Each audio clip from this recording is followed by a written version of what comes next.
নমস্কার। পশ্চিমবঙ্গ সমগ্র শিক্ষা মিশন, বিদ্যালয় শিক্ষা বিভাগ, পশ্চিমবঙ্গ সরকারের উদ্যোগে বাংলা শিক্ষা ক্লাসরুমে সকলকে স্বাগত জানাই। আমি শ্রীমতী স্বাতী ভৌমিক, বেহালা হাই স্কুলের ইতিহাস বিষয়ের সহশিক্ষিকা। প্রিয় ছাত্রছাত্রীরা, আজকে আমি তোমাদের দশম শ্রেণীর ইতিহাস বিষয়ের পঞ্চম অধ্যায় বিকল্প চিন্তা ও উদ্যোগ 19 শতকের মধ্যভাগ থেকে 20 শতকের প্রথম ভাগ পর্যন্ত বৈশিষ্ট্য ও পর্যালোচনার দ্বিতীয় পর্ব নিয়ে আলোচনা করব। এসো আমরা প্রবেশ করি কারিগরি বিজ্ঞান এবং কারিগরি শিক্ষার বিকাশে সেই যুগে, যেখানে ঔপনিবেশিক শিক্ষা ব্যবস্থার সমালোচনা করে সম্পূর্ণ দেশীয় পদ্ধতিতে বাংলায় বিজ্ঞান এবং কারিগরি শিক্ষার বিকাশ হচ্ছে। বাংলার বিজ্ঞান ও কারিগরি শিক্ষার প্রধান কেন্দ্র ছিল হিন্দু কলেজ। মূলত ঔপনিবেশিক শাসনকালে ব্রিটিশ সার্ভেয়াররা ভারতবর্ষে আসত বিভিন্ন বৈজ্ঞানিক যন্ত্রপাতি নিয়ে সার্ভে করার জন্য। উমা দাশগুপ্ত দেখিয়েছেন, এই সার্ভেয়ারদের সংস্পর্শে এসেই শিক্ষিত বাঙালিরা জানতে পেরেছিল যে বিজ্ঞানের যন্ত্রপাতি কিরম হয়, সেগুলো কিভাবে ব্যবহার করা যায় এবং সেগুলো কিভাবে প্রয়োগ করা যায়। শিক্ষার্থী হিতৈষণায় এই যন্ত্রের ব্যবহার এবং বৈজ্ঞানিক শিক্ষার বিকাশ এবং গবেষণার মাধ্যমে কিভাবে দেশীয় উদ্যোগে শিক্ষার বিকাশ, শিল্প তৈরি সম্ভব এবং নতুন নতুন আবিষ্কারের মাধ্যমে বাংলার যে বিজ্ঞান মনস্কতাকে জাগিয়ে তোলা, সর্বসাধারণের মধ্যে সেটিকে ছড়িয়ে দেয়া, তার বিকল্প চিন্তা সমকালীন বাঙালি মনীষীরা করেছিলেন। হিন্দু কলেজের সমকালীন বিখ্যাত পণ্ডিত মানুষেরা পড়াতেন। তাদের মধ্যে যেমন ছিলেন জগদীশচন্দ্র বসু, প্রফুল্লচন্দ্র রায় প্রমুখ। তাদের হাত ধরেই বাংলায় বাঙালিদের মধ্যে বিজ্ঞান এবং কারিগরি শিক্ষার বিকাশ সাধন হয়েছিল। 1820-র দশকে কলকাতা মাদ্রাসা, কলকাতা সংস্কৃত কলেজে বিজ্ঞান পড়ানো শুরু হয়। বাংলায় সার্ভে করতে আসার সময় ইংল্যান্ড থেকে আসা বিজ্ঞান বিশারদদের মাধ্যমে ভারতে বিজ্ঞান, প্রযুক্তি ও বৈজ্ঞানিক যন্ত্রপাতির আমদানি ঘটে। কর্নেল রবার্ট কিডের নাম এই ক্ষেত্রে বিশেষ উল্লেখযোগ্য।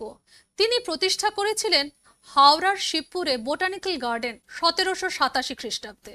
উদ্ভিদবিদ্যা চর্চা এবং sir William Jones Asiatic society প্রতিষ্ঠা করেছিলেন 1784 খ্রিস্টাব্দে। তিনিও বিজ্ঞান চর্চায় বিশেষ ভূমিকা নিয়েছিলেন। আলোচ্য স্লাইডে আমরা যে ছবিটি দেখতে পাচ্ছি সেটি হচ্ছে বোটানিক্যাল গার্ডেনের সেই পুরাতন বটগাছটি, যার মূল শাখাটি আজকে আর দেখা যায় না। তাকে ঘিরে রয়েছে অসংখ্য ছোট ছোট বটগাছ। তারাই আজকে এই বটগাছটির ভিত শক্ত করে মাটির সাথে আটকে রেখেছে।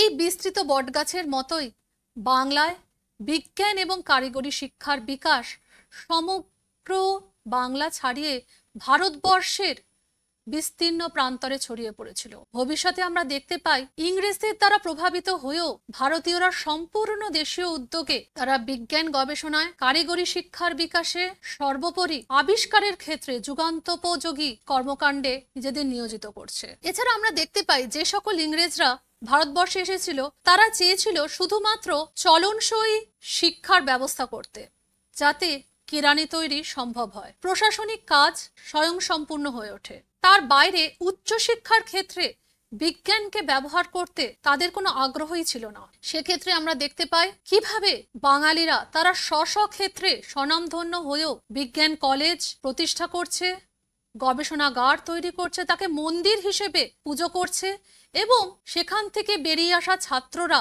তারা কেউ নোবেল পুরস্কার পাচ্ছেন, কেউ বা সমকালীন বোস, আইনস্টাইন সূত্র আবিষ্কারের মধ্যে দিয়ে আজও পরিচিত হয়ে রয়েছেন। এসো আমরা প্রবেশ করি সেই বিজ্ঞানের জগতে। রসায়নবিদ জন ম্যাকে শ্রীরামপুর কলেজে রসায়ন বিষয়ে শিক্ষাদান শুরু করেন 1821 খ্রিস্টাব্দে। শ্রীরামপুর ছাপাখানার কর্মী গোলকচন্দ্র নন্দী তিনি বিদেশি যন্ত্রপাতি ও সহায়তা ছাড়াই একটি বাষ্পীয় ইঞ্জিন তৈরি করেছিলেন। তাই তাকে বলা হয় প্রথম ভারতীয় ইঞ্জিনিয়ার। কলকাতা টাকশালের কর্মী শিবচন্দ্র নন্দী কলকাতা থেকে ডায়মন্ড হারবার পর্যন্ত বাণিজ্যিকভাবে ভারতের প্রথম টেলিগ্রাফ বার্তা পাঠিয়েছিলেন। অক্ষয় কুমার দত্ত, যার ছবি তোমরা এই স্লাইডে দেখতে পাচ্ছ, তিনি ছিলেন তত্ত্ববোধিনী পত্রিকার প্রথম সম্পাদক এবং বঙ্কিমচন্দ্র চট্টোপাধ্যায় বঙ্গদর্শন পত্রিকায় নিয়মিত তারা বিজ্ঞান চর্চা বিষয়ক বিভিন্ন প্রবন্ধ লিখতেন এবং বিজ্ঞান চর্চার প্রয়োজনীয়তাকে সকলের সামনে তুলে ধরতেন, যাতে বাঙালি আরো বেশি উৎসাহী হয় বিজ্ঞানের ক্ষেত্রে, তাদের যুক্তিবাদী মন হয়ে উঠুক কুসংস্কার মুক্ত, জ্ঞানের আলোকে আলোকিত হোক তাদের মনের অন্তর। ব্যক্তিগত উদ্যোগে বিজ্ঞান চর্চার ক্ষেত্রে দুজন বিখ্যাত বাঙালি ছিলেন রাধানাথ সিকদার 1813 খ্রিস্টাব্দ থেকে 1870 খ্রিস্টাব্দ এবং প্রমথনাথ বসু 1855 থেকে 1935 খ্রিস্টাব্দ। রাধানাথ সিকদার শুধুমাত্র তার হাতে বানানো কয়েকটি যন্ত্রের সাহায্যে এবং অঙ্ককে সাথে নিয়ে উচ্চতা মেপে ফেলেছিলেন পৃথিবীর সর্বোত্তম শৃঙ্গ মাউন্ট এভারেস্টের। সেই সময় ভারতবর্ষ যদি ইংরেজদের দ্বারা অধীনত না থাকতো, তাহলে হয়তো আজকে মাউন্ট এভারেস্টের নাম রাধানাথ সিকদারের নামেই নামাঙ্কিত থাকত।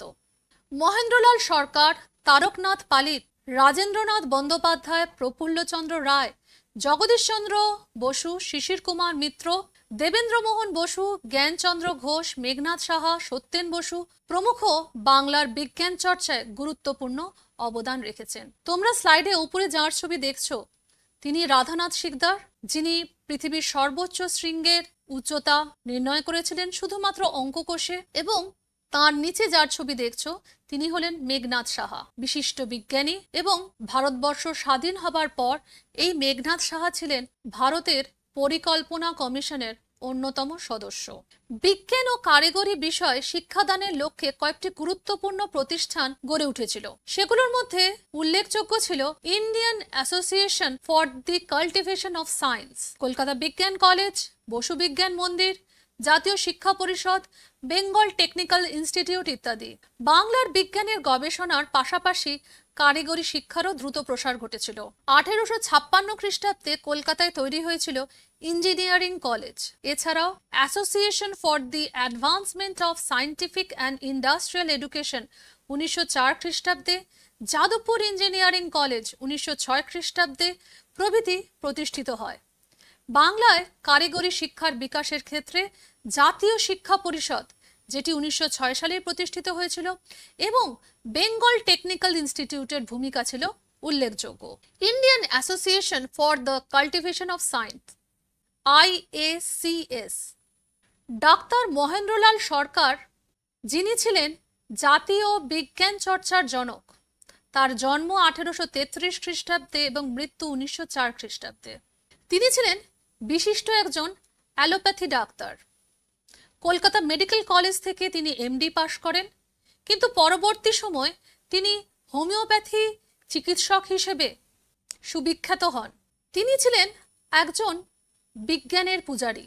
বিজ্ঞানের অধ্যাপক ফাদার ইউজিন লাফোর সাহায্যে এবং জনসাধারণের দানের অর্থে 1876 খ্রিস্টাব্দের 29শে জুলাই কলকাতার বউবাজার স্ট্রিটে তিনি প্রতিষ্ঠা করেন Indian Association for the Cultivation of science বা IACS বা ভারতবর্ষীয় বিজ্ঞান সভা। পৃষ্ঠপোষক কারা ছিলেন? স্যার গুরুদাস বন্দ্যোপাধ্যায়, রাজেন্দ্রলাল মিত্র, সুরেন্দ্রনাথ বন্দ্যোপাধ্যায় প্রমুখ। প্রথম অধিকর্তা ছিলেন প্যারিমোহন মুখোপাধ্যায় 1912 খ্রিস্টাব্দে। পরবর্তীকালে ডক্টর নীলরতন সরকার, জ্ঞানচন্দ্র ঘোষ, বিজ্ঞানী সত্যেন্দ্রনাথ বসু এই পদে নিযুক্ত হন। ইন্ডিয়ান জার্নাল অফ ফিজিক্স ছিল এই প্রতিষ্ঠানের মুখপত্র। বর্তমানে এই প্রতিষ্ঠানটি যাদবপুরে অবস্থিত। Indian Association for the Cultivation of সায়েন্সে মূলত সম্পূর্ণ ভারতীয় উদ্যোগে বিজ্ঞানের চর্চা করা হতো এবং বিজ্ঞানকে ভালোবেসে বিজ্ঞানের উন্নতিকল্পে আমরা দেখতে পাই সেখানে যারা পৃষ্ঠপোষক ছিলেন তারা হয়তো সায়েন্সের বা বিজ্ঞানের স্টুডেন্ট ছিলেন না, তারা পরবর্তীকালে কেউ ছিলেন ব্যারিস্টার, কেউ বা অধ্যাপক, কিন্তু তারা প্রত্যেকেই কিন্তু বিজ্ঞানের সম্পূর্ণ দেশীয় উদ্যোগে বিজ্ঞানের যে চেতনা তার বিকাশ ঘটাতে জাতীয় বিজ্ঞান চর্চার জনক মহেন্দ্রলাল সরকারের সঙ্গে তারই আহ্বানে এই ভারতবর্ষীয় বিজ্ঞান সভা বা Indian Association for the Cultivation of সায়েন্সে যোগদান করেছিলেন। এই প্রতিষ্ঠানে যারা গবেষণায় যুক্ত ছিলেন তারা হলেন জগদীশচন্দ্র বসু, আশুতোষ মুখোপাধ্যায়, চুনিলাল বোস, চন্দ্রশেখর ভেঙ্কটরামন, মেঘনাদ সাহা প্রমুখ। এখানে গবেষণা করে বিজ্ঞানী চন্দ্রশেখর ভেঙ্কটরামন, যাকে আমরা সিভি রামন হিসেবে চিনি, তিনি তার বিখ্যাত রামন এফেক্ট আবিষ্কার করেন এবং 1930 খ্রিস্টাব্দে এই রামন এফেক্ট আবিষ্কার করার জন্য তিনি নোবেল পুরস্কার পান। মেঘনাদ সাহা এখানে একটি সক্রিয় গবেষণা বিদ্যালয় প্রতিষ্ঠা করেন। এতে এক্স রশ্মি, আলোক বিজ্ঞান, চুম্বকত্ব, রমন ক্রিয়া প্রভৃতি নানা মৌলিক গবেষণার কাজ হয়। এর গুরুত্ব কি ছিল? ভারতের প্রথম বৈজ্ঞানিক সংগঠন ছিল এই প্রতিষ্ঠানটি। স্বাধীনভাবে বিজ্ঞান চর্চা ও গবেষণা করা হতো। বিজ্ঞান বিষয়ক অর্থাৎ পদার্থবিদ্যা, রসায়ন, প্রাণীবিদ্যা, ভূবিদ্যা, উদ্ভিদবিদ্যা, গণিত প্রভৃতি বিষয়ের আলোচনা সভার মাধ্যমে শ্রোতাদের বিজ্ঞান বিষয়ে ওয়াকিবহাল করা হতো। এই প্রতিষ্ঠানের মাধ্যমে আধুনিক বিজ্ঞান চর্চা জনপ্রিয় হয়ে উঠেছিল। আমরা যার ছবি দেখছি তিনি সিভি রামন, যিনি রামন এফেক্ট আবিষ্কার করার জন্য 1930 খ্রিস্টাব্দে নোবেল প্রাইজ পেয়েছিলেন। এই সিভি রামন তিনি গবেষণা করেছেন Indian Association for the Cultivation of সায়েন্সে। শুধু গবেষণায় নন, তিনি গবেষণার পাশাপাশি এই শিক্ষা প্রতিষ্ঠানে পড়ানোর কাজেও যুক্ত ছিলেন। এরপরে আমরা চলে আসব কলকাতা বিজ্ঞান কলেজে। কলকাতা বিশ্ববিদ্যালয়ের তৎকালীন উপাচার্য ছিলেন স্যার আশুতোষ মুখোপাধ্যায়। 1914 খ্রিস্টাব্দের 27শে মার্চ তিনি কলকাতা বিজ্ঞান কলেজ বা university college of science and technology স্থাপন করেন। এই বিশ্ববিদ্যালয় প্রতিষ্ঠার সময় তিনি সরকারি সাহায্যের আবেদন করলে সরকার সেই আবেদন প্রত্যাখ্যান করেন। সম্পূর্ণ দেশীয় উদ্যোগে তৎকালীন স্বনামধন্য আইনজীবী স্যার তারকনাথ পালিত এবং স্যার রাসবিহারী ঘোষের আনুকূল্যে যৌথভাবে নগদ 37.5 লক্ষ টাকা ও কলেজের জমি দান করলে কলকাতা বিজ্ঞান কলেজ প্রতিষ্ঠিত হয়। প্রতিষ্ঠাকালে তিনি এই কলেজকে, তিনি মানে এখানে আশুতোষ মুখোপাধ্যায়ের কথা বলা হচ্ছে, প্রতিষ্ঠাকালে আশুতোষ মুখোপাধ্যায় তিনি এই কলেজকে কলকাতা বিশ্ববিদ্যালয়ের অঙ্গ বলে ঘোষণা করেন। স্যার তারকনাথ পালিত ছিলেন একজন বিশিষ্ট আইনজীবী। প্রথমেই আমরা বলেছিলাম যে কেউ হয়তো বিজ্ঞানের ছাত্র নয়, কিন্তু চেয়েছেন বিজ্ঞানকে জনপ্রিয় করতে, বিজ্ঞানের চর্চা রাখতে, শিক্ষার্থীদের মধ্যে বিজ্ঞানের জ্ঞান প্রসারণ করতে। তাই তারকনাথ পালিতের মতো শিক্ষাপ্রেমী, শিক্ষাব্রতী বিশিষ্ট আইনজীবী, যার জন্ম 1831 খ্রিস্টাব্দে এবং মৃত্যু 1914 খ্রিস্টাব্দে, তিনি নিজেই 34 লক্ষ টাকা 3 ভাগে এবং জমি দান করেছিলেন। পরবর্তী সময় রাসবিহারী ঘোষ তাতে বাকি অর্থ দিয়ে সেই যে কলেজ প্রতিষ্ঠার জন্য যে সরকারি আনুকূল্যের প্রয়োজন ছিল তা খারিজ হবার পর সম্পূর্ণ বাঙালি আইনজীবীদের দ্বারা এবং বাঙালি শিক্ষাব্রতীদের দ্বারা এই কলেজ তৈরি হয়েছিল। বর্তমানে কলেজের রাজাবাজার ক্যাম্পাসটি রাসবিহারী শিক্ষা প্রাঙ্গণ এবং বালিগঞ্জ ক্যাম্পাসটি তারকনাথ পালিত শিক্ষা প্রাঙ্গণ নামে পরিচিত। তাহলে আমরা এটি দেখলাম যে যখন কলকাতায় বিজ্ঞান কলেজগুলি তৈরি হচ্ছে তখন কিন্তু সেখানে সরকার অর্থ সাহায্য দিতে প্রত্যাখ্যান করছে এবং তখন এগিয়ে আসছে সাধারণ মানুষ এবং কিছু শিক্ষাব্রতী মানুষ। তারকনাথ পালিত, রাসবিহারী ঘোষের নাম আছে। এছাড়াও শিক্ষাব্রতী সাধারণ মানুষেরাও তারাও কিন্তু জ্ঞানের, বিজ্ঞানের চর্চার জন্য কলেজগুলিতে জমি দান করতে এবং অর্থ দিতে এগিয়ে আসছে। 1915 খ্রিস্টাব্দে কলকাতা বিজ্ঞান কলেজের এমএসসি ব্যাচের বিখ্যাত ছাত্রদের মধ্যে উল্লেখযোগ্য ছিলেন সত্যেন্দ্রনাথ বোস, মেঘনাদ সাহা, জ্ঞানেন্দ্রনাথ মুখোপাধ্যায়, জ্ঞানচন্দ্র ঘোষ প্রমুখ। 1917 খ্রিস্টাব্দে আন্তর্জাতিক খ্যাতিসম্পন্ন বাঙালি বিজ্ঞানী প্রফুল্লচন্দ্র রায় এই কলেজের রসায়নের প্রথম পালিত অধ্যাপক পদে নিযুক্ত ছিলেন। 1917 খ্রিস্টাব্দের আগে পর্যন্ত আমরা বিজ্ঞানী প্রফুল্লচন্দ্র রায়কে দেখব তিনি হিন্দু কলেজ, যার পরবর্তীকালে নাম হয়েছিল প্রেসিডেন্সি কলেজ, তার রসায়ন বিভাগের অধ্যাপক ছিলেন। পরবর্তী সময় তিনি কলকাতা বিজ্ঞান কলেজের পালিত অধ্যাপক পদে নিযুক্ত হন। সিভি রামন পদার্থবিদ্যার পালিত অধ্যাপক পদে নিযুক্ত হন। ভারতে প্রথম রেডিও ব্রডকাস্টিং এর পথিকৃৎ শিশির কুমার মিত্রর উদ্যোগে এখানে রেডিও ফিজিক্সের গবেষণা শুরু হয়। গণেশ প্রসাদ আগারকার ছিলেন প্রাণীবিদ্যার এবং গণেশ প্রসাদ ছিলেন ফলিত গণিত বিদ্যার অধ্যাপক। আচার্য প্রফুল্লচন্দ্র রায় জন্ম 1861 খ্রিস্টাব্দের 2রা আগস্ট এবং মৃত্যু 1944 খ্রিস্টাব্দের 16ই জুন। কলকাতার প্রেসিডেন্সি কলেজে রসায়ন শাস্ত্রের অধ্যাপনা এবং গবেষণার সূচনা হয়। 1896 খ্রিস্টাব্দে মার্কুরিয়াস নাইট্রেটের রাসায়নিক গঠন, বিভিন্ন ধাতু সংক্রান্ত গবেষণা ইত্যাদি করে তিনি 1916 খ্রিস্টাব্দে প্রেসিডেন্সি কলেজ থেকে অবসর নেন। তারপরে কলকাতা বিশ্ববিদ্যালয়ের বিজ্ঞান কলেজে রসায়ন শাস্ত্রে অধ্যাপনা শুরু করেন। আমরা একটু আগেই পড়লাম যে তিনি ছিলেন কলকাতা বিজ্ঞান কলেজের রসায়ন বিভাগের প্রথম পালিত অধ্যাপক। স্বর্ণ, প্ল্যাটিনাম, ইরিডিয়াম ও অর্গানিক সালফেটের ওপর গবেষণাগুলি প্রকাশিত হয় ইন্ডিয়ান কেমিক্যাল সোসাইটির জার্নালে। ছাত্রদের মধ্যে প্রিয়দারঞ্জন রায়, জ্ঞানচন্দ্র ঘোষ, জ্ঞানেন্দ্রনাথ মুখার্জি প্রমুখ উল্লেখযোগ্য ছিলেন। প্রফুল্লচন্দ্র রায় রাসায়নিক দ্রব্য ও ওষুধ প্রস্তুতির জন্য প্রতিষ্ঠা করেন Bengal chemical and pharmaceutical workers limited নামক কারখানা। রচনা করেন ভারতের রসায়ন শাস্ত্রের ইতিহাস, হিস্ট্রি অফ হিন্দু কেমিস্ট্রি নামক গ্রন্থ। বসু বিজ্ঞান মন্দির বা বোস ইনস্টিটিউট 1917 খ্রিস্টাব্দে। প্রতিষ্ঠাতা ছিলেন আচার্য জগদীশ চন্দ্র বসু।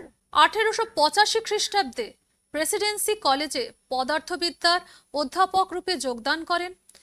তিনি কলেজের মাত্র 24 বর্গফুট ঘরকেই তার বিজ্ঞান গবেষণাগারে পরিণত করেন। তার গবেষণার 3টি পর্যায় ছিল। প্রথম পর্যায় তড়িৎ চুম্বকীয় তরঙ্গ সম্পর্কে গবেষণা।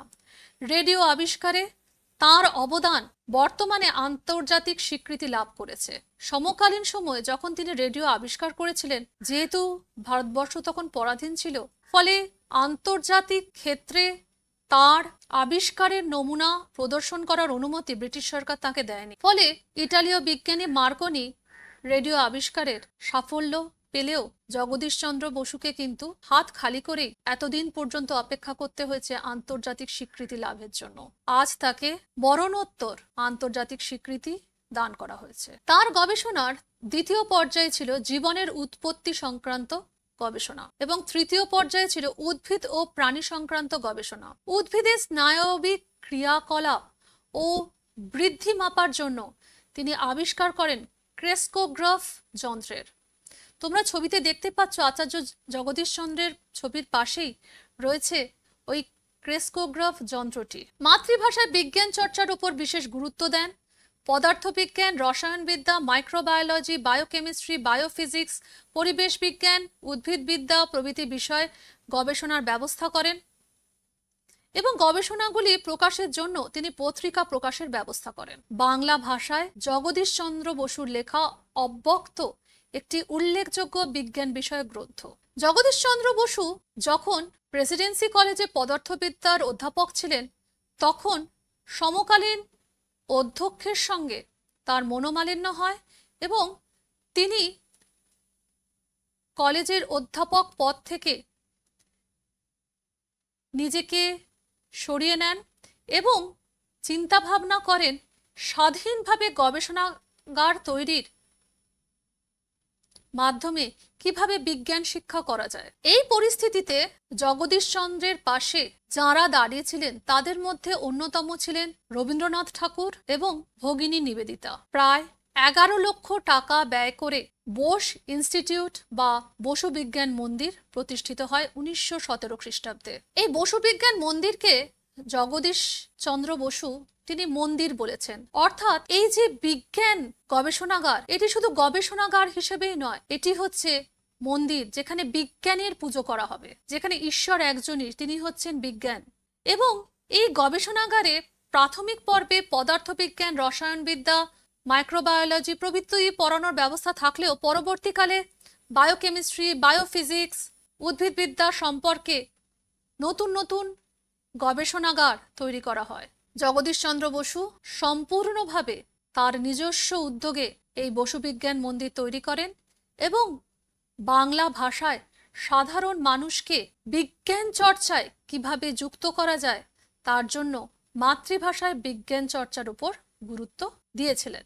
এরপরে আমরা দেখে নেব 1906 খ্রিস্টাব্দে জাতীয় শিক্ষা পরিষদ, 1904 খ্রিস্টাব্দে লর্ড কার্জন বিশ্ববিদ্যালয় আইন এবং 1905 খ্রিস্টাব্দে বঙ্গভঙ্গ বিরোধী আন্দোলনকালে জাতীয় শিক্ষা ধারণার ভিত্তিতে সত্যেন্দ্রনাথ ঠাকুর, রবীন্দ্রনাথ ঠাকুরের মেজদাদা, তাঁর সভাপতিত্বে 1906 খ্রিস্টাব্দের 11ই মার্চ 92 জন সদস্য নিয়ে ন্যাশনাল কাউন্সিল অফ এডুকেশন বা জাতীয় শিক্ষা পরিষদ গড়ে ওঠে। সম্ভবত প্রসন্ন কুমার ঠাকুর সর্বপ্রথম জাতীয় শিক্ষা কথাটি ব্যবহার করেছিলেন। এই জাতীয় শিক্ষা পরিষদের পৃষ্ঠপোষক কারা ছিলেন? রবীন্দ্রনাথ ঠাকুর, অরবিন্দ ঘোষ, রাজা সুভাষচন্দ্র মল্লিক, গুরুদাস বন্দ্যোপাধ্যায়, বীরেন্দ্রনাথ দত্ত, ব্রজেন্দ্র কিশোর রায়চৌধুরী।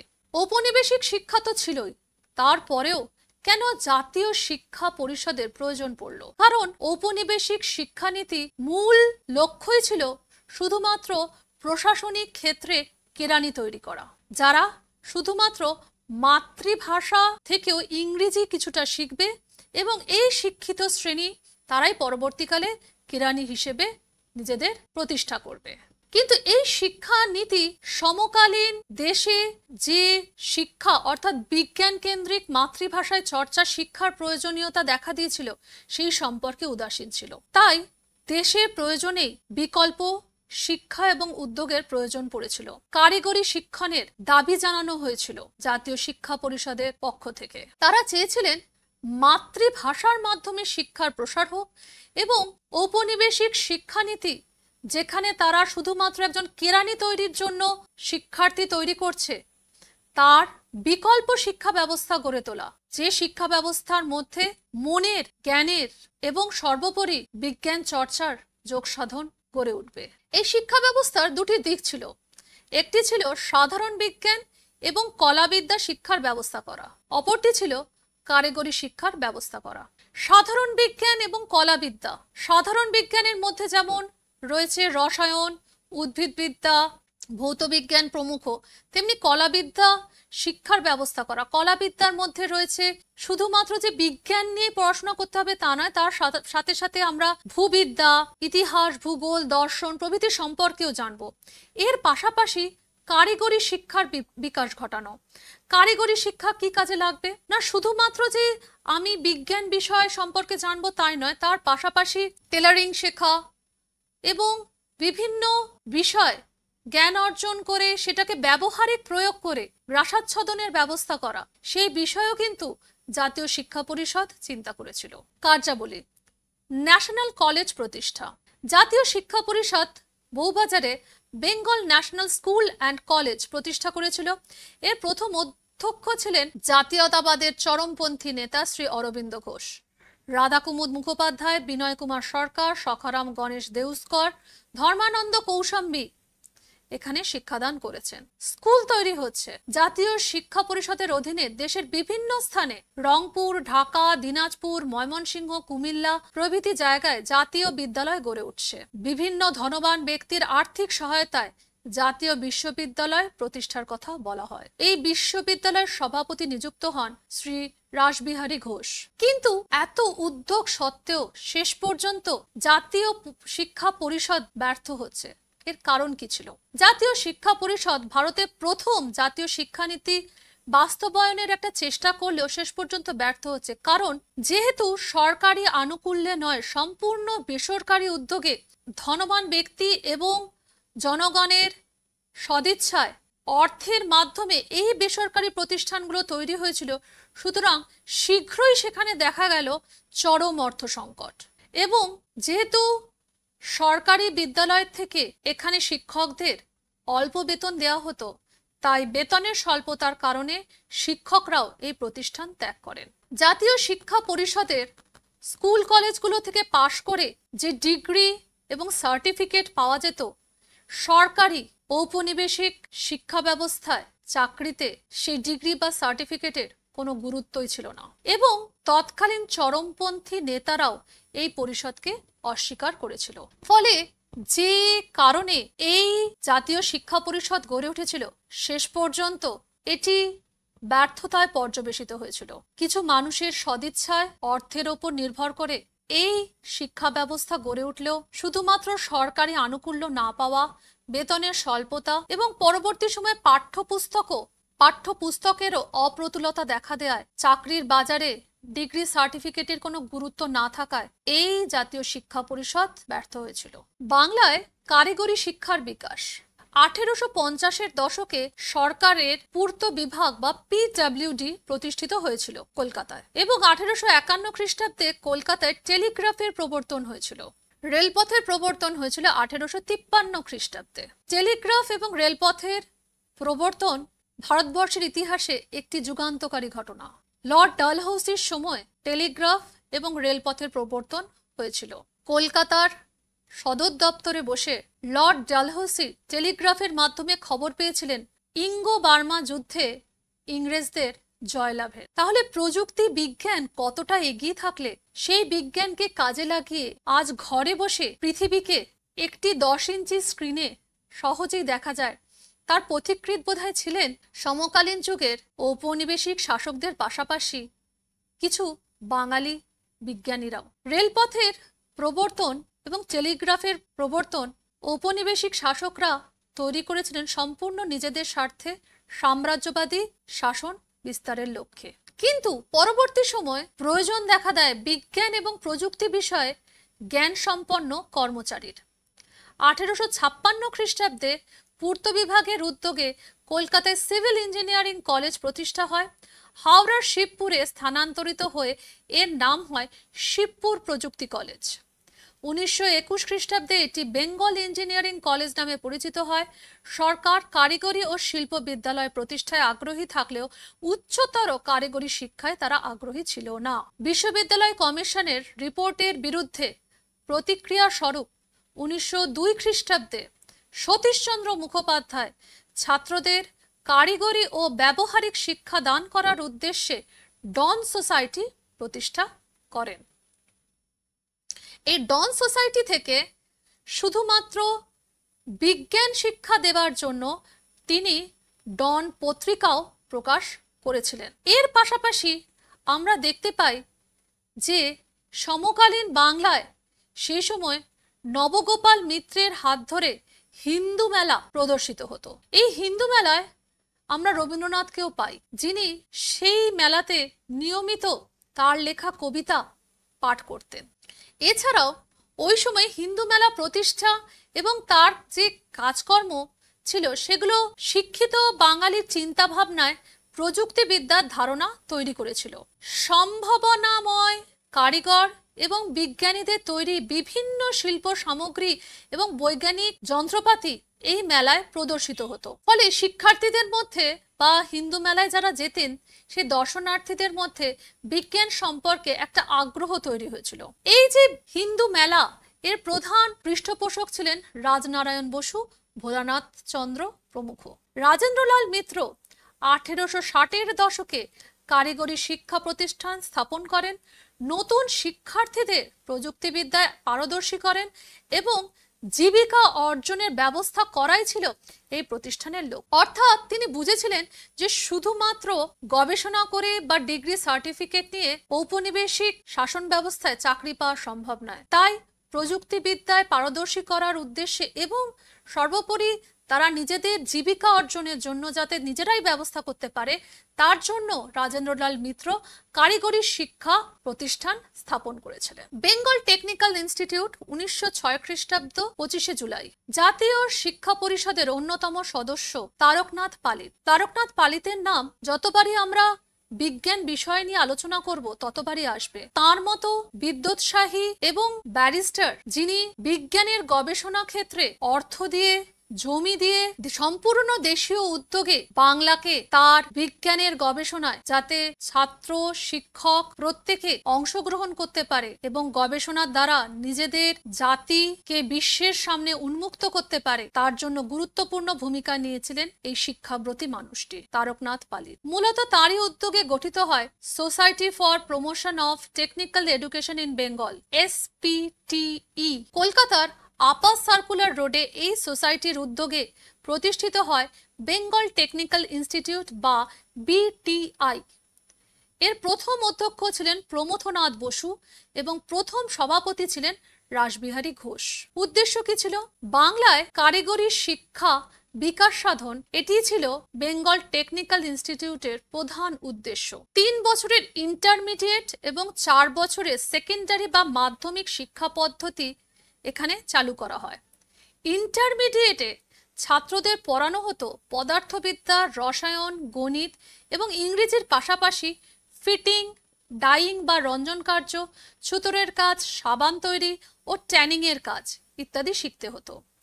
সেকেন্ডারিতে ছাত্রদের মেকানিক্যাল, টেকনিক্যাল, ইঞ্জিনিয়ারিং, ফলিত রসায়ন ও ভূবিদ্যা চর্চা করতে হতো। 1910 খ্রিস্টাব্দে এই প্রতিষ্ঠান জাতীয় শিক্ষা পরিষদের অধীনে আসে ও Bengal National College Bengal Technical ইনস্টিটিউটের সঙ্গে মিলে যায়। 1924 খ্রিস্টাব্দে যাদবপুরে স্থানান্তরিত হয়।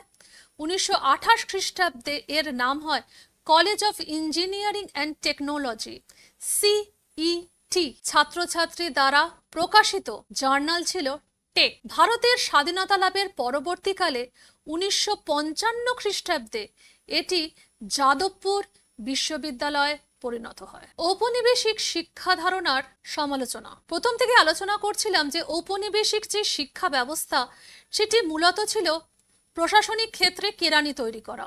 ফলে ব্রিটিশ সরকার যে শিক্ষার ব্যবস্থা করেছিল সেই শিক্ষার মূল লক্ষ্যই ছিল শুধুমাত্র ইংরেজি ভাষার মাধ্যমে শিক্ষা দান করা এবং শিক্ষিত এবং অশিক্ষিত মানুষের মধ্যে ব্যবধান তৈরি করে তাদের মধ্যে দ্বন্দ্ব সৃষ্টি করা। তাই তারা ইংরেজি ভাষার মাধ্যমে শিক্ষা দান করার উদ্দেশ্যে শুধুমাত্র উচ্চ শ্রেণীর মানুষদের মধ্যে শিক্ষা বিস্তার ঘটেছিল। উইলিয়াম বেন্টিংকে নাম আমরা জানি। তার যিনি শিক্ষা সচিব ছিলেন টমাস ব্যাবিংটন মেকলে, তার শিক্ষানীতির উদ্দেশ্যই ছিল প্রাচ্য শিক্ষা খাতে নয়, পাশ্চাত্য শিক্ষা খাতে 1 লক্ষ টাকা ব্যয় করা এবং তাদের প্রতি সেই শিক্ষাটা ব্যয় করা যারা উচ্চ শ্রেণীর হবে। তাই তিনি তৈরি করেছিলেন ফিল্ট্রেশন থিওরি, যে আগে শিক্ষিত হবে সমাজের সবচেয়ে উপরের শ্রেণী, তারপর সেখান থেকে শিক্ষা চুইয়ে চুইয়ে তারপরের শ্রেণী অর্থাৎ মধ্যবিত্ত শ্রেণী শিক্ষিত হবে এবং একদম শেষে শিক্ষিত হবে কারা? না, যারা হচ্ছে সমাজের একদম নিম্ন শ্রেণী। এই যে শিক্ষা ব্যবস্থা, এই শিক্ষা ব্যবস্থার সমালোচনা করেছিল জাতীয় শিক্ষা পরিষদ।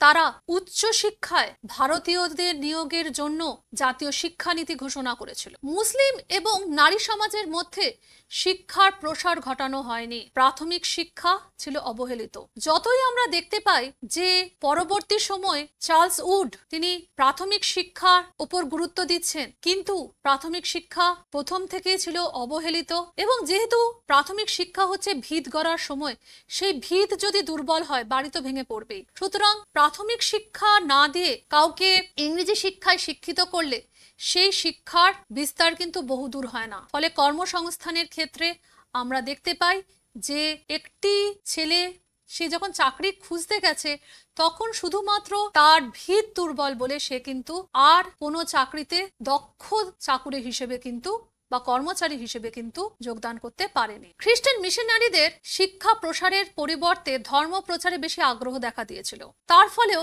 ঔপনিবেশিক শিক্ষা ব্যবস্থার সমালোচনা করেছেন তৎকালীন সাধারণ মানুষেরা এবং বিশিষ্ট মানুষদের মধ্যে অন্যতম রবীন্দ্রনাথ ঠাকুর। এছাড়া শহর কেন্দ্রিক এবং পুরুষ কেন্দ্রিক শিক্ষা। ঔপনিবেশিক শিক্ষা ব্যবস্থা ছিল সম্পূর্ণ শহর কেন্দ্রিক। কলকাতা এবং তার আশেপাশে কিছু অঞ্চলে আমরা দেখতে পাই যে ঔপনিবেশিক শিক্ষা দেওয়া হতো, কিন্তু গ্রামাঞ্চল এবং ভারতের বিস্তীর্ণ অঞ্চল কিন্তু এই শিক্ষা ব্যবস্থার কোনো সুফল লাভ করেনি। এছাড়া এটি ছিল সম্পূর্ণভাবে পুরুষ কেন্দ্রিক শিক্ষা। ঔপনিবেশিক শিক্ষায় শিক্ষিত হলেও শিক্ষার্থীদের মধ্যে কর্মসংস্থানের অভাব, বেকারত্ব বৃদ্ধি পেলে তাদের মনেও হতাশা এবং ক্ষোভ বৃদ্ধি পায়। পরবর্তীকালে রবীন্দ্রনাথ ঠাকুর বিশ্বভারতী বিশ্ববিদ্যালয় প্রতিষ্ঠার মাধ্যমে ঔপনিবেশিক শিক্ষা ব্যবস্থা থেকে পৃথক শিক্ষানীতি দেশবাসীর সামনে তুলে ধরেছিলেন। রবীন্দ্রনাথ ঠাকুর জন্ম 1861 খ্রিস্টাব্দে এবং মৃত্যু 1941 খ্রিস্টাব্দে ও তার শান্তিনিকেতন ভাবনা। রবীন্দ্রনাথ ঠাকুরের মতে শিক্ষা হলো বাইরের প্রকৃতি ও অন্তঃপ্রকৃতির মধ্যে সমন্বয় সাধন, অর্থাৎ পরিপূর্ণ মানব সত্তাকে লালন করে দেহ, মন ও আত্মার সমন্বয় সাধনের মাধ্যমে নিজেকে জাতির উপযোগী দক্ষ ও কল্যাণকামী সদস্য হিসেবে গড়ে তোলার নামই হলো শিক্ষা। ঔপনিবেশিক শিক্ষাধারার অন্যতম সমালোচক ছিলেন রবীন্দ্রনাথ। 1892 খ্রিস্টাব্দে বর্তমান বাংলাদেশে অবস্থিত রাজশাহী অ্যাসোসিয়েশনে পঠিত শিক্ষার হেরফের প্রবন্ধে পৃথিবীর পুস্তক সাধারণকে পাঠ্যপুস্তক এবং অপাঠ্যপুস্তক এই দুই ভাগে ভাগ করেন। তিনি তার শিক্ষা সমস্যা, স্বদেশী সমাজ, তোতা কাহিনী প্রভৃতি লেখায় ভারতের ঔপনিবেশিক শিক্ষাধারার সমালোচনা করেছেন। তিনি স্কুলকে ছেলেদের মানুষ করার যন্ত্র বলে অভিহিত করেছেন। ঔপনিবেশিক জ্ঞান নির্ভর এই শিক্ষা ব্যবস্থায় ভারতীয় জীবন, আদর্শ ও রীতিনীতিকে গুরুত্ব দেওয়া হয়নি বলে মনে করেছেন।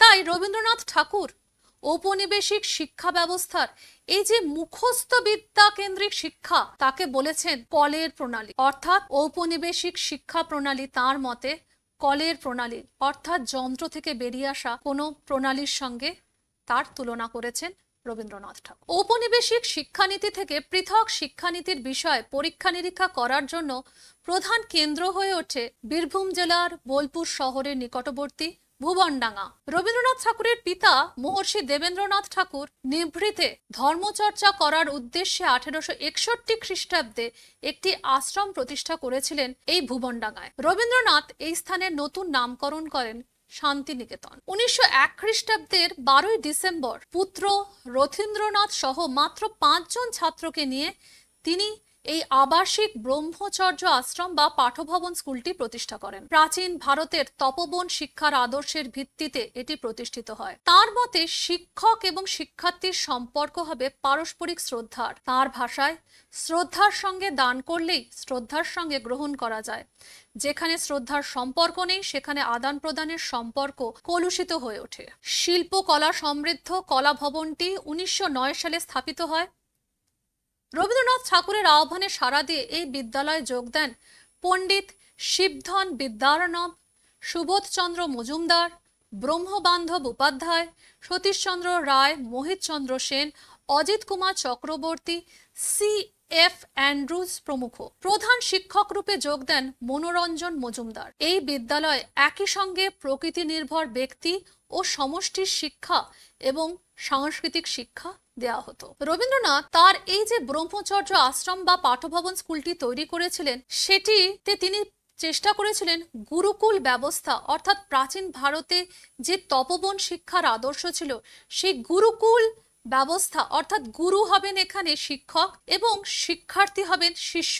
সেইভাবেই কিন্তু তিনি এই শান্তিনিকেতনে এই ব্রহ্মচর্য আশ্রম বা পাঠভবন স্কুলটি তৈরি করেছিলেন। এখানে একই সঙ্গে প্রকৃতির ওপর নির্ভর করে শিক্ষার কথা বলা হয়েছিল এবং নাচ, গান, নাটক সহযোগে সাংস্কৃতিক শিক্ষা দেওয়ার মাধ্যমে মনের আনন্দকে শিক্ষার মাধ্যমে উন্নত করে আরো সামাজিক সাংস্কৃতিক পথে এগিয়ে যাওয়াকে তিনি কিন্তু শিক্ষার অঙ্গ বলে মনে করেছিলেন। আমরা একটা সময় সারণী দেখিনি। 1836 খ্রিস্টাব্দে শান্তিনিকেতনে আশ্রম প্রতিষ্ঠা হয়েছিল। এই আশ্রমটি প্রতিষ্ঠা করেছিলেন রবীন্দ্রনাথ ঠাকুরের বাবা শ্রী দেবেন্দ্রনাথ ঠাকুর, তাকে আমরা মহর্ষি বলি। তিনি ছিলেন ব্রাহ্ম ধর্মের অন্যতম প্রচারক। তিনি এখানে নিভৃতে ঈশ্বর সাধনা করবেন বলে বোলপুরের কাছে কলকাতা থেকে প্রায় 100 মাইল দূরে এই স্থানটি বেছে নিয়েছিলেন। পরবর্তীকালে রবীন্দ্রনাথ 1901 খ্রিস্টাব্দে সেখানে প্রতিষ্ঠা করেছিলেন ব্রহ্মচর্যাশ্রম বা পাঠভবন স্কুলটি। 1921 সালে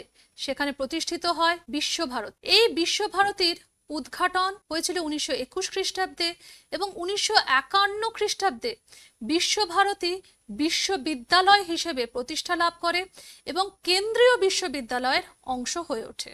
প্রকৃতি, মানুষ ও শিক্ষার সমন্বয় বিষয়ে রবীন্দ্রনাথের চিন্তা, শান্তিনিকেতন ভাবনা এবং উদ্দেশ্য। রবীন্দ্রনাথ তার শান্তিনিকেতন ভাবনার মধ্যে বা শিক্ষা ব্যবস্থার মধ্যে কোনো ক্লাসরুমের মধ্যে 4 দেয়ালের মধ্যে আটকে রেখে শিক্ষার্থীদের শিক্ষা গ্রহণের বিরোধিতা করেছেন। তিনি আবাসিক ব্রহ্মচর্যাশ্রম প্রতিষ্ঠার মাধ্যমে প্রাচীন ভারতের আশ্রমিক ভাবধারা এবং তপবন শিক্ষার আদর্শে অনুপ্রাণিত হয়ে গুরু শিষ্য সম্পর্ককে পুনঃ প্রতিষ্ঠিত করেছিলেন।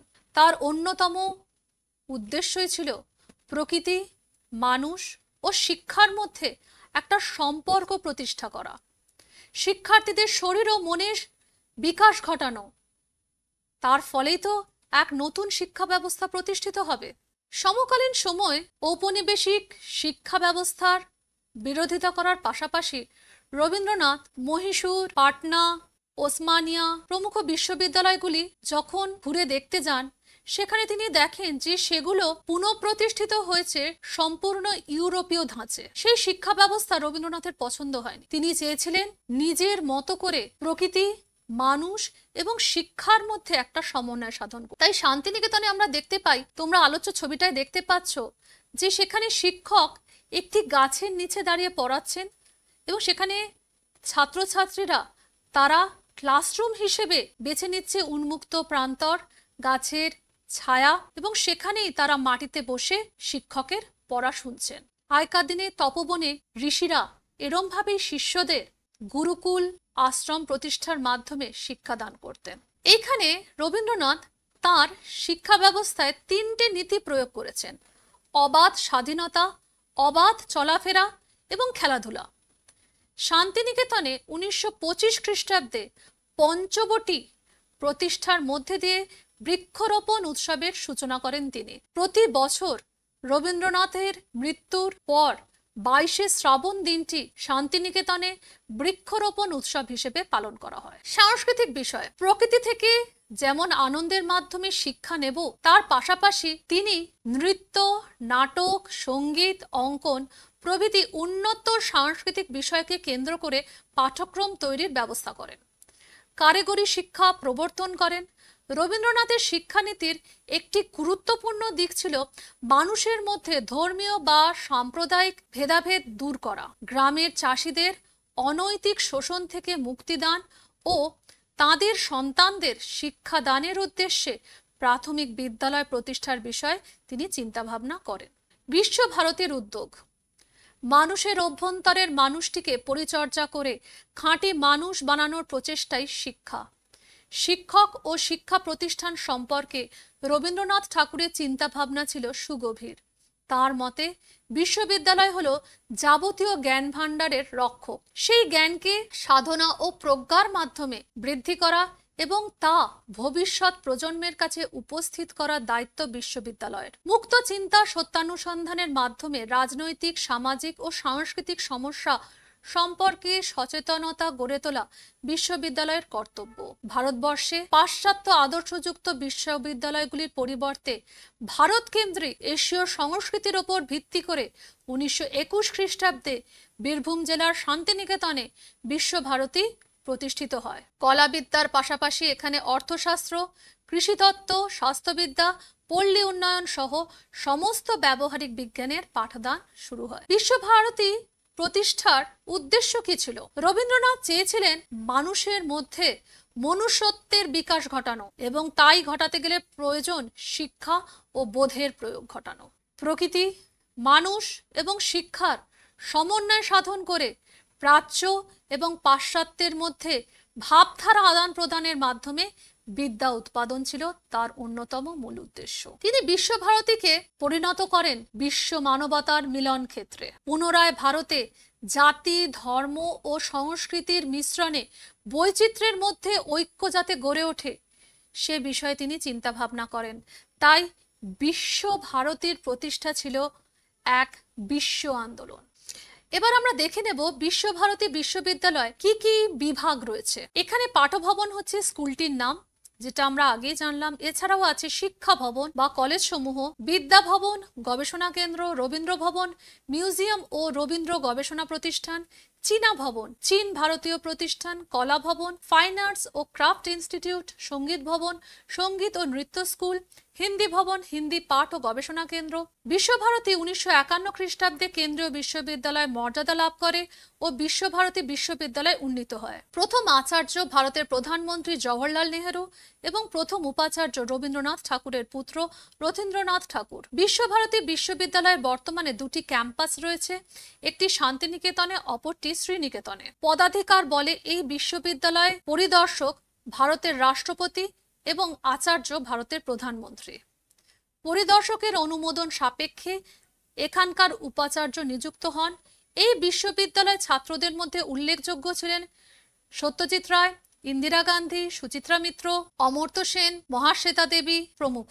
এই বিশ্বভারতী বিশ্ববিদ্যালয় শুধুমাত্র যে বিজ্ঞান এবং কলা বিভাগ তৈরির মাধ্যমে তার অবদান রেখেছেন তাই নয়, আমরা দেখতে পাই এই বিশ্ববিদ্যালয় রবীন্দ্রনাথ সমগ্র ভারত থেকে পরবর্তী সময়ে পৃথিবীর সেরা অধ্যাপকদের নিয়ে এসছেন এখানে পাঠদানের জন্য।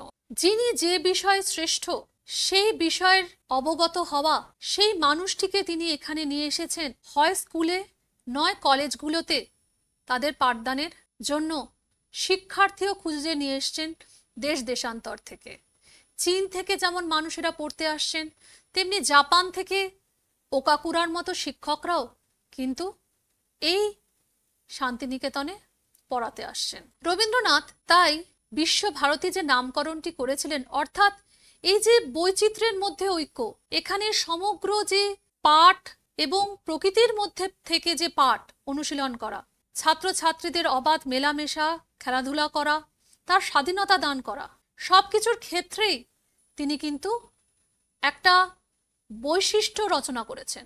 এখানে যেমন তিনি শিক্ষক হিসেবে রেখেছেন রামকিঙ্কর বেজ, অবনীন্দ্রনাথ ঠাকুর, নন্দলাল বসুকে, আবার পরবর্তী সময় তাদের ছাত্র হিসেবে আমরা পাচ্ছি সত্যজিৎ রায়কে। অমর্ত্য সেন, তার যিনি মাতামহ ছিলেন ক্ষিতিমোহন সেন, তিনি তো ছিলেন বিশ্বভারতীর উপাচার্য, এবং পরবর্তী সময়ে আরো অনেকেই এই বিশ্বভারতীতে এসে তাদের মধ্যে বৈচিত্র্যের মধ্যে ঐক্যকে খুঁজে পেয়েছেন। এরপরে আমরা দেখব শ্রীনিকেতন। রবীন্দ্রনাথ যখন তার অল্প বয়সে প্রায় বাংলাদেশের শিলাইদহে যেতেন জমিদারি দেখাশোনা করার জন্য, সেখানে প্রজারা অনেক সময় খাজনা বকেয়া রাখত। তখন তিনি সেই বকেয়াকৃত খাজনাগুলির ওপর কিছু ভর্তুকি দিয়ে এবং সমপরিমাণ অর্থ তাদের জন্য রেখে হিতৈষী তহবিল তৈরি করেছিলেন। ওই হিতৈষী তহবিল থেকে তিনি জল সরবরাহ ব্যবস্থার জন্য পাম্প সেট, জৈব সার, ট্রাক্টর প্রভৃতি কিনে দিতেন। এছাড়া কৃষি ব্যাংক তৈরি করেছিলেন। এবং সর্বোপরি আমরা দেখতে পাই সমকালীন যারা বিখ্যাত মনীষী ছিলেন তারা তাদের ছেলেদের বা আত্মীয় স্বজনদের আইএএস বা ডাক্তার, ইঞ্জিনিয়ার করার জন্য বিদেশে পাঠাতেন। কিন্তু রবীন্দ্রনাথ তার ছেলে রথীন্দ্রনাথ, জামাই নগেন্দ্রনাথ তাদেরকে বিলেতে পাঠিয়েছিলেন কৃষিবিদ্যা সম্পর্কে পড়াশোনা করার জন্য। এছাড়াও তিনি গ্রামের উন্নয়নের জন্য রাস্তাঘাট তৈরি, স্কুল কলেজ তৈরি, মন্দির মসজিদের সংস্কার করে তিনি গ্রামগুলিকে উন্নয়নের ক্ষেত্রে এক যুগান্তকারী পদক্ষেপ নিয়েছিলেন। শিলাইদহে তৈরি করেছিলেন মহর্ষি দাতব্য চিকিৎসালয় এবং পাতিসারে তিনি তৈরি করেছিলেন হাসপাতাল। সেই সময়কার তার যে কার্যাবলী, প্রায় ৮০ বিঘা জমি শিলাইদহতে, সেখানে তিনি কৃষি খামার তৈরি করেছিলেন। এই খামারে কাজ করত সেই অঞ্চলের গ্রামের সাধারণ মানুষেরা এবং তার পরিবর্তে তারা অর্থ লাভ করত। তো রবীন্দ্রনাথ এই যে তার এই ভাবনাটা পরবর্তীকালে শ্রীনিকেতন প্রতিষ্ঠার সময় তার এই অভিজ্ঞতাকে সম্বল করে তিনি বোলপুর থেকে কয়েক মাইল দূরে সুরুলে পল্লী উন্নয়ন বা গ্রামোন্নয়নের উদ্দেশ্যে শ্রীনিকেতন প্রতিষ্ঠা করেছিলেন। রবীন্দ্রনাথের তত্ত্বাবধানে কৃষি বিশেষজ্ঞ লেনার্ড এলেমহার্স্টের নেতৃত্বে এটি গড়ে উঠেছিল। গ্রামবাসীদের নিয়েই কৃষি, পশুপালন, কুটির শিল্প, অক্ষর জ্ঞানের প্রচার, সমবায়, স্বাস্থ্যক্ষেত্র উন্নয়ন প্রভৃতি কর্মপরিকল্পনা নেওয়া হয়েছিল। রবীন্দ্রনাথের কথায় আপনাকে আপন হতে পূর্ণ করা। এইভাবেই শ্রীনিকেতন, শান্তিনিকেতন ও বিশ্বভারতীর পরিপূরক হয়ে উঠেছিল। রবীন্দ্রনাথের শান্তিনিকেতন ভাবনা ও বিশ্বভারতী প্রতিষ্ঠা এবং শ্রীনিকেতন ভাবনা ছিল যথেষ্ট তাৎপর্যপূর্ণ, কারণ তিনি তার ভাবনা ও উদ্যোগের মাধ্যমে শিক্ষা জগতে এক নতুন তত্ত্ব ও তার বাস্তবায়ন ঘটান এবং তৎকালীন ঔপনিবেশিক শিক্ষা ব্যবস্থায় এক নতুন ধরনের শিক্ষা ব্যবস্থা গড়ে তোলেন। শান্তিনিকেতনে তার এই পরীক্ষা নিরীক্ষা গ্রামবাসীদের শরীর স্বাস্থ্য ও দক্ষতা সম্পর্কে আন্তর্জাতিক সহযোগিতা লাভের একটি ক্ষেত্রও তৈরি করেন। বিশ্বভারতী আজও এই ঐতিহ্য বহন করে চলেছে। এবার আমরা এতক্ষণ ধরে যা পড়ালাম তার একটি সময় সারণী দেখে নেব। 1876 খ্রিস্টাব্দে IACS প্রতিষ্ঠা, 1906 খ্রিস্টাব্দে বেঙ্গল টেকনিক্যাল ইনস্টিটিউট প্রতিষ্ঠা, ওই একই বছরে 14ই আগস্ট জাতীয় শিক্ষা পরিষদ প্রতিষ্ঠিত হয়, 1914 খ্রিস্টাব্দে কলকাতা বিজ্ঞান কলেজ প্রতিষ্ঠিত হয়, 1917 খ্রিস্টাব্দে বসু বিজ্ঞান মন্দির প্রতিষ্ঠা হয়, 1901 খ্রিস্টাব্দে বোলপুরে ব্রহ্মচর্যাশ্রম প্রতিষ্ঠা হয়, 1921 খ্রিস্টাব্দে বিশ্বভারতীর দ্বার উদ্ঘাটন হয় এবং 1951 খ্রিস্টাব্দে বিশ্বভারতী কেন্দ্রীয় বিশ্ববিদ্যালয়ের অংশ হিসেবে বিশ্বভারতী বিশ্ববিদ্যালয় হিসেবে প্রতিষ্ঠা লাভ করে। আমার পড়ানো এখানেই শেষ। এবার আমরা আলোচনা করব এই পর্ব থেকে কি কি প্রশ্ন আসে তাই নিয়ে। বিভাগ ক, বহু বিকল্প ভিত্তিক প্রশ্ন। সঠিক উত্তরটি নির্বাচন করো। Indian Association for the Cultivation of সায়েন্সের যে বিজ্ঞানী নোবেল পুরস্কার পেয়েছিলেন তিনি হলেন জগদীশ চন্দ্র বসু, সিভি রামান, সত্যেন্দ্রনাথ বসু, প্রফুল্লচন্দ্র রায়। সঠিক উত্তরটি খুঁজে তার পাশে রাইট চিহ্ন দেবে। দ্বিতীয় প্রশ্ন, বসু বিজ্ঞান মন্দির প্রতিষ্ঠা করেন আনন্দমোহন বসু, জগদীশ চন্দ্র বসু, সত্যেন্দ্রনাথ বসু, চন্দ্রমুখী বসু। তৃতীয় প্রশ্ন, বিশ্বভারতী বিশ্ববিদ্যালয়ের প্রথম উপাচার্য ছিলেন রবীন্দ্রনাথ ঠাকুর, অবনীন্দ্রনাথ ঠাকুর, সৌমেন্দ্রনাথ ঠাকুর, রথীন্দ্রনাথ ঠাকুর। বিভাগ খ, অতি সংক্ষিপ্ত উত্তর ভিত্তিক প্রশ্ন। একটি বাক্যে উত্তর দাও। প্রথম প্রশ্ন, জগদীশ চন্দ্র বসু রচিত বিজ্ঞান বিষয়ক একটি গ্রন্থের নাম লেখো। দ্বিতীয় প্রশ্ন, জাতীয় শিক্ষা পরিষদ কবে গঠিত হয়?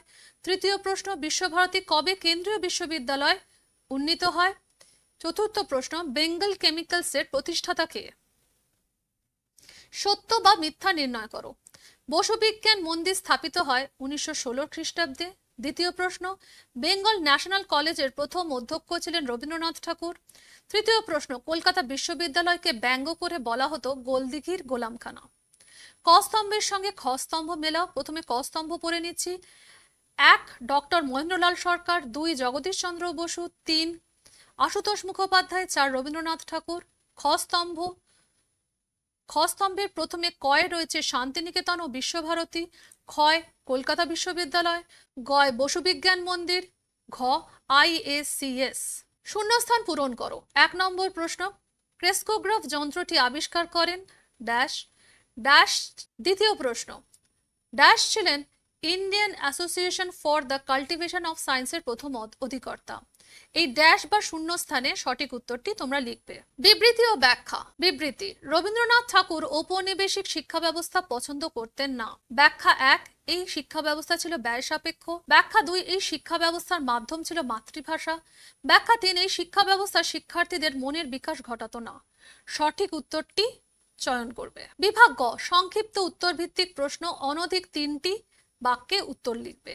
প্রথম প্রশ্ন, বসু বিজ্ঞান মন্দিরে কোন কোন বিষয়ের গবেষণা হতো? দ্বিতীয় প্রশ্ন, Indian Association for the Cultivation of science প্রতিষ্ঠার উদ্দেশ্য কি ছিল? তৃতীয় প্রশ্ন, শ্রীনিকেতন কি উদ্দেশ্যে প্রতিষ্ঠিত হয়েছিল? এবং চতুর্থ প্রশ্ন, রবীন্দ্রনাথ ঠাকুর বিশ্বভারতী প্রতিষ্ঠা করেছিলেন কেন? বিভাগ ঘ, বিশ্লেষণমূলক উত্তর ভিত্তিক প্রশ্ন। 7-8টি বাক্যে উত্তর লেখো। 1 টিকা লেখো জগদীশ চন্দ্র বসু। 2 কারিগরি শিক্ষার বিকাশে বাংলায় বেঙ্গল টেকনিক্যাল ইনস্টিটিউটের কি ভূমিকা ছিল? তৃতীয় প্রশ্ন, টিকা লেখো জাতীয় শিক্ষা পরিষদ। বিভাগ উম, ব্যাখ্যামূলক প্রশ্নাবলী। 15-16টি বাক্যে উত্তর লেখো। 1 রবীন্দ্রনাথ ঠাকুরের শান্তিনিকেতন ও বিশ্বভারতী ভাবনার মাধ্যমে মানুষ, প্রকৃতি ও শিক্ষার সমন্বয় ঘটেছিল। ব্যাখ্যা করো। দ্বিতীয় প্রশ্ন, জাতীয় শিক্ষা পরিষদের প্রতিষ্ঠা ও কার্যাবলী ব্যাখ্যা করো। ভারতে বিজ্ঞান শিক্ষার প্রসারে দেশীয় উদ্যোগে কিভাবে কলকাতা বিজ্ঞান কলেজ প্রতিষ্ঠিত হয় আলোচনা করো। এবং তৃতীয় প্রশ্ন, ভারতের বিজ্ঞান আন্দোলনে মহেন্দ্রলাল সরকারের অবদান কি? আমার পড়ানো এখানেই শেষ। তোমরা পঞ্চম অধ্যায়টি খুব ভালো করে পড়বে এবং এই যে ঔপনিবেশিক শিক্ষা ব্যবস্থা সেখান থেকে কিভাবে তার সমালোচনা করে কারিগরি বিজ্ঞান শিক্ষার প্রসার ঘটছে, বাংলায় বিজ্ঞান চর্চার সূচনা হচ্ছে, শিক্ষাব্রতী মানুষদের মধ্যে থেকে উঠে আসছেন তারকনাথ পালিত, সত্যেন্দ্রনাথ ঠাকুরের মতো মানুষেরা। বিজ্ঞানীদের মধ্যে থেকে আমরা দেখতে পাই জগদীশ চন্দ্র বসু, সত্যেন্দ্রনাথ বসু, যিনি পরবর্তীকালে আইনস্টাইনের সঙ্গে তার একটি থিওরি প্রকাশ করেছিলেন, যাকে বোসন তত্ত্ব। সেই সত্যেন্দ্রনাথ বসু, মেঘনাদ সাহা, তারা কিভাবে সমকালীন সময়ে বিজ্ঞান চর্চা করেছেন, প্রফুল্লচন্দ্র রায় সম্পর্কে আমরা জানলাম। সর্বোপরি জানলাম রবীন্দ্রনাথ ঠাকুরের চিন্তা ভাবনা নিয়ে। তার প্রকৃতির মাধ্যমে শিক্ষা চিন্তা, মনের বিকাশ ঘটাতে বিশ্বভারতী বিশ্ববিদ্যালয় প্রতিষ্ঠা, গ্রামোন্নয়নের উদ্দেশ্যে শ্রীনিকেতন প্রতিষ্ঠা, সর্বোপরি বিশ্বভারতী বিশ্ববিদ্যালয় প্রতিষ্ঠা। এইভাবেই আমাদের শিক্ষা ব্যবস্থা এগিয়ে চলুক। শিক্ষার গুরুভার যেন আমাদের জ্ঞান আহরণকে বঞ্চিত না করে। আমরা যেন পুনরায় এই জ্ঞান আহরণের মাধ্যমে বিজ্ঞান শিক্ষায় এবং ঔপনিবেশিক শিক্ষার সমালোচনা করে দেশীয় শিক্ষার মাধ্যমে জ্ঞান বিজ্ঞান চর্চা করতে পারি, সেই বিষয়ে আমরা আরো অধ্যয়ন করব। আপাতত এখানেই শেষ করছি। তোমরা সবাই ভালো থাকবে, সুস্থ থাকবে। নমস্কার।